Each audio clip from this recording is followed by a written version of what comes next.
Ashish, with your permission, shall we begin the session? Sure. All right, great. Ready to roll. All right, thank you. So a very good evening to one and all. I'm Sabah Musa. I'm one of the consultant for IMS at for Study Abroad Center of International Education. And along with me to grace the event, we have Ashish Rohil, giving you a gist about his background. So Ashish did his engineering at BITS Pilani. Later on, he went on to pursue an MBA from the Kellogg. And currently, he leads a strategy team at SF-based rooftop solar residential company Sunrun.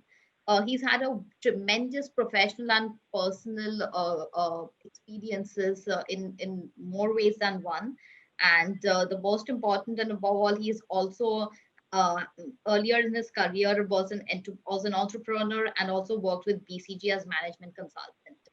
A very warm welcome to you, Ashish, and thanks for gracing this event. And we're looking forward to your understanding and looking forward to understanding your insights and experiences. So thank you very much. Thanks, Sarah. Really appreciate it. Great. So could you just elaborate on what skills are specifically needed or one should possess in order to make a successful career in management consulting? So would you like to share any techniques or any insights out there in very specific format? Yeah, so the good thing with the management consulting career is it doesn't require a particular set of background. Right? You can be a doctor in your previous career, you can be a lawyer, you can be doing X number of things. Nobody cares like what background you come from. I think that's the beauty of that profession, that they bring in generalists who can handle any type of career. I think the important category or important skill set they focus on, like how quickly you can learn and adapt. I think that's the key part. So there is a separate process we can talk about, like how to get into management consulting. But I think to your specific question, like how do you succeed once you get into the consulting? So these are very two different topics to talk about. So let me cover the second piece, like once you get into consulting, how do you succeed? Like what are the skill sets required? So once you are in consulting, it is a very fast-paced career. What I mean by that is you will be asked to help out a client you may not have any idea about. So for example, my first project was working with a mixed reality startup based out of Florida. It was the first time I heard about mixed reality. I think I heard virtual reality and augmented reality, but not heard about what is a mixed reality space looks like. So this company was heavily funded, has $2 billion of just in the funding rounds from Google and some of the big names. And we were trying to help out, map out like what is the future strategy for this company could be. So going into this project, and since it was my first project, it required a lot of like quick learning about the industry itself. So it means like not only you are contributing in your day job, you are also quickly pacing like what are the different terms, what are the what this industry is about, who are the competitors, who is doing what is the business model look like, where is the future growth will come from. So a number of these things you learn on the job, and it has to be very quick because the project itself was 6 weeks. So it's not like tons of time that you will be given to really like learn the industry and then help them. I think it's like right from the day one, even just before the weekend, once you are rolled onto the project, you start working, you're reading about it, you read as much as possible, you go with your hypothesis, you ask questions. So that's what I was talking about. Like you really need to pace yourself very quickly into the job. Then the second aspect of the job is like how you can frame the questions. So sometimes the client itself may not know what are the right questions to ask. So for example, when I was working with a utility company, they don't know what was their problem about. So they just hired us and they wanted us to understand like, hey, our business has been struggling from last 1-2 years. Can you help us dig into like what is the problem going on? So sometimes you need to ask, like hypothesize, like what is the problem the company could have, and you can go with some assumptions are like, hey, these are potential 2 or 3 problems the company could have, and let's test those out. And then you start doing like some digging into those. So that's just framing the right question, framing how you would solve those questions. Like that's the another skill set that you helps the company. And then the final, I think, is just the pure communication. So on a day-to-day basis, it's not a job where you will be talking just to like a technician on the ground. It's always like you get higher exposure to the company's like top level executives. So from the day one, you will be pitching it to CEOs, CXOs, like the CTOs, whoever like are heading the decisions. So they will be asking like, hey, what do you think about the problem? Why? What is the right answer? And you will be saying like, hey, as of today, as of our thinking, this is the right answer. We are still evolving, we're still gathering data, but we'll come back with a more concrete answer. So this reframing. So these are the 3 critical skills, if I would say, like in terms of succeeding a job. Obviously, there are more. This brings me to another question in specific. So could you just tell us your journey of how did that MBA from Kellogg help you in getting into BCG Consulting Group? How was that whole experiences, and what were the key things you encountered there? Could you share that experience with us? Yeah, sure. So I am also trying to answer one question from Yogeshwar Reddy. I think that's the question. So what is the decision making in choosing Kellogg or other business schools? So I can layer in like the question that you asked, Saba, and I think I answered this one as well. Absolutely.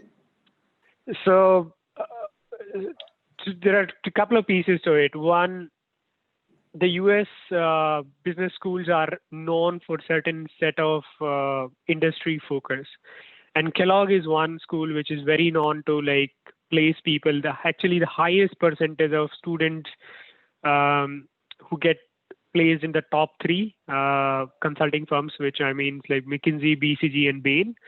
And the highest percentage any school sends the applicants to, I think that's Kellogg. So dwell into this whole thing of your BCG. How did the whole thing actually happen? Can you tell us a little bit on the selection process, and also share some key insights on the significant roles that one takes up as a management consultant?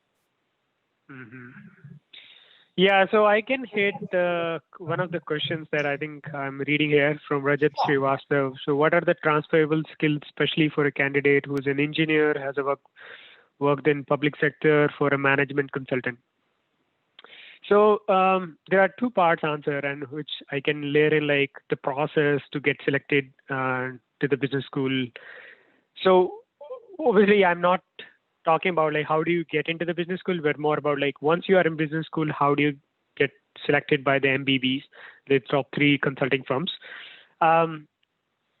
One aspect of it is like obviously it's a competitive process. It doesn't happen that obviously I think 150 or 200 students apply for it, and roughly around I would say like 50% do make conversion. So top 3 firms recruit around 80-90 students out of Kellogg every year.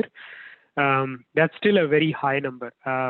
In that 80-90, I would say 20% of those would be international, maybe 25%. Yeah, so somewhere like 25-30 students would be from the international locations, including India. So what makes you stand out, like, right? Like that's the one piece. And then how do you prepare? So the good news with coming to such institution is like you really don't need to know anything before you come to business school. You don't need to be like, hey, the summer I prepped very hard for the business school, or I prepared really hard for like case prep or whatever. Those things are work in progress. They don't expect you to come day one and know everything. Like a lot of people who clear these interviews are coming from army backgrounds in the United States. Like US military people are there who have literally no idea. They don't even know how to do math for a certain number of days. They start practicing and they learn very quickly on this. So what these companies track for. So as I mentioned, there is a two-part process for the companies. So one is like the informal networking. During this process, they get to know the candidates and eventually they make a shortlist who get invited for the interviews. So roughly around, I think, 3/4 of the class who applies for these jobs get invited to interviews. Now, within that interview process, I think one third of that class get eventually given an offer. The second process is very hard. I think that's where a lot of people struggle. I think that's the interview process. In the interview process, it happens two ways. One is typical like one-on-one, would say like 15 minutes of behavioral interviews. In the behavioral interviews, people will ask about questions about your leadership, your teamwork, what you have done in the past, what are your experiences that you will translate into the new job. And in general, like just like what's exciting about you. Like that's one piece of the interview. The second element of the job is doing a case prep, and the case prep is really solving is like some sample project and translated and condensed into a 30-minute version. So in that you will be asked like, hey, let me give an example. Let's say there is a water bottle company who is going to launch a product in, let's say in China. So you are given a project and say like, should we go and launch in China? That's a very open statement questions, these type of questions being answered. So it seems very hard for you to like imagine like, oh, I don't even know how do I begin with this question. So no need to worry. Like once you go to business school, like there is a proper process around it. The second years have laid out a proper approach. You will practice a lot. You will learn. You will do this in teamwork. There is a consulting club which helps you prepare. So during the process, like I did around like 40, 50 such cases in practice. I learned like the techniques. These companies will can come on campus, will help you prep. So all in all, I would say like once you're on campus, there is tons of opportunity to do practice.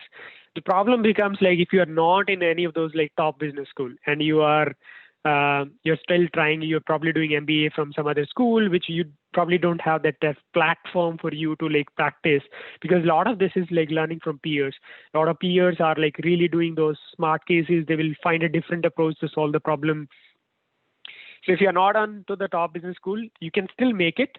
The point is it becomes harder for you because to practice those, you need that environment where you can like just go to your next door classmate and ask like, hey, can we do a case prep for a 1 hour?